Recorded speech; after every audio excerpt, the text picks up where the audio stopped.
Hello, this is Lady Boulay, and I hope you're having a great day. Thank you for your support. Thank you for subscribing to the channel. Thank you for your comments, and thank you for your thumbs up. Thank you for all you do to support the channel. And yes, we are commanded to love one another, whether we want to or not, or whether we agree with each other or not. So, white people are still telling black people to go back to Africa whenever they get mad and they can't score on you or they can't get the upper hand on you in some kind of way. They pull up off of that, go back to Africa. Well, it's not the flex that they would like for it to be because now the cat is out of the bag. We are more at home in America than they are. But Congresswoman Jasmine Crockett is always in some kind of altercation with somebody in Washington, D.C. If it's not white women, it's white men. So she has an ongoing feud with somebody all the time. She had a verbal altercation with Marjorie Taylor Greene, and she pretty much shut her down with her bad built, bleach blonde, butch body, or something like that, she called her. And she pretty much silenced Marjorie Taylor Greene. But now she's got a big thing going with Pam Bondi, who is the Attorney General of the United States. And she also can't make anything off of Jasmine Crockett because you can't outtalk Jasmine Crockett. So before Elon Musk left the government, Jasmine Crockett was complaining about him and saying she didn't like him. And Pam Bondi went on Fox News and had a lot to say about Jasmine Crockett and ended up threatening to have her arrested, which is what they do in the Trump administration. Anytime that you say something or do something they don't like, then they try to find a way to retaliate against you. So Jasmine Crockett addressed the threat in Congress. And so I'm going to show you that clip. Y'all, our girl Jasmine Crockett just does not miss. Watch her give a real professional read to Pam Bondi in response to her threats on Fox News. To have the sitting attorney general go on, and I'm gonna call it faux news. I know some of y'all love it, but it's fake to me.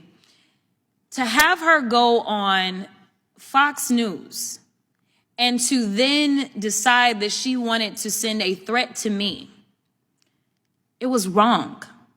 Because here it is, she is the highest law enforcement agent in this country, and people are watching and they are consuming this information and they are believing that simply because I decided that I wanted to exercise my right to free speech, which I am not abridged from doing, that she then wanted to then politicize something that should not be politicized. I don't like Elon Musk.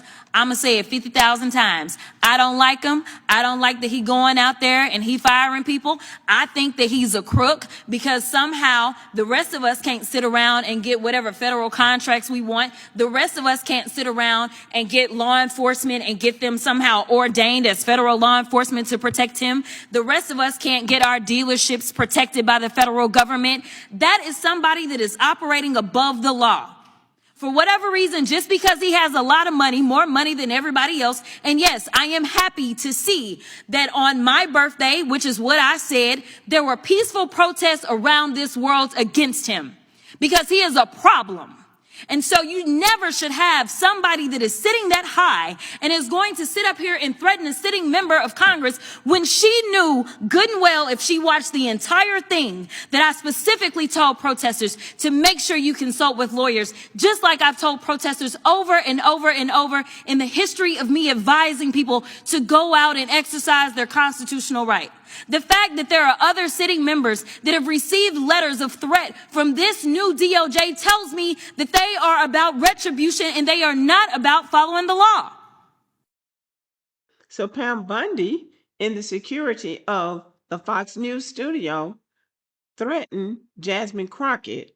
Well, it was a veiled threat with having her arrested, and that is how Jasmine Crockett responded to her. So they have an ongoing dispute about any and everything. And so Pam Bondi, realizing that she can't scare Jasmine Crockett, she can't bully her, and she definitely can't shut her up. She said under her breath when they were having a discussion recently that Jasmine Crockett should go back to Africa. And I couldn't find the clip. I heard people saying that's what she said, but I couldn't find the clip where she actually said it. So I went to the co-pilot and asked the co-pilot if Pam Bondi had told Jasmine Crockett to go back to Africa. So this is what the co-pilot said. I asked, did Pam Bondi tell Jasmine Crockett to go back to Africa? The co-pilot said yes. According to a widely circulated video clip, Pam Bondi was reportedly caught on a hot mic muttering, "Go back to Africa," during a live congressional hearing involving Representative Jasmine Crockett. The moment sparked intense backlash and widespread media coverage, with many calling it a blatant display of racism. Jasmine Crockett's response, however, was widely praised. She remained composed and delivered a powerful rebuttal that resonated across social media and news outlets. Her words were, "My ancestors built this country while yours were writing laws to keep them enslaved." This was considered a cultural reset, turning the moment into a broader reflection on race, history, and dignity. Pam Bondi later issued an apology, but it was widely criticized as insincere and insufficient. Well, no, it wasn't sincere because she meant what she said, because that's their go to.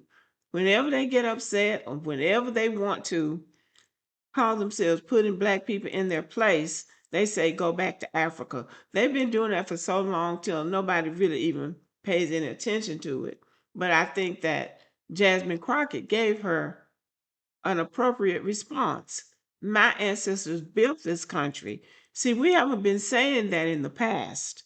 And so they've just been saying it like they think this is their country, like this country was always theirs, like they didn't take this country from somebody else.